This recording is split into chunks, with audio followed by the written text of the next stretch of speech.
Hello all. ரீசெண்டாக நடந்த TNPSC எக்ஸாமில் மென்சுரேஷன் டாப்பிக்லேருந்து ஒரு கொஸ்டின் கேட்டிருக்காங்க. எப்படி சால்வ் பண்ணுதுன்னு பார்ப்போமா? கொஸ்டின் பாருங்கள்.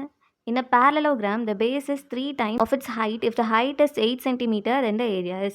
அதாவது ஒரு இணைகரம் கொடுத்துருக்காங்க. அதோட அடிப்பக்கம் வந்து உயரத்தை மாதிரி 3 மடங்காக இருக்குது. உயரம் வந்து 8 சென்டிமீட்டர்னு சொல்லியிருக்காங்க. அப்போ அதோடைய பரப்பு என்ன? இதுதான் நம்ம கேட்டிருக்க கொஸ்டின். இப்போ இதுதான் நமக்கு பேரலோகிராம். இப்படி தானே இருக்கும்.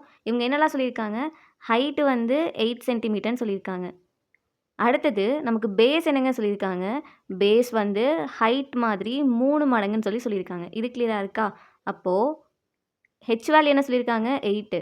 இங்கே சப்ஸ்டியூட் பண்ணுங்கள். 3 × 8 என்னது? 24 சென்டிமீட்டர். ஓகேவாங்க? இதுதான் இந்த பேரலோகிராமுடைய பேஸ், அடிப்பக்கம். நமக்கு ஏரியா தானே கேட்டிருக்காங்க. ஏரியா ஆஃப் பேரலோகிராம் என்னது? பரப்பு.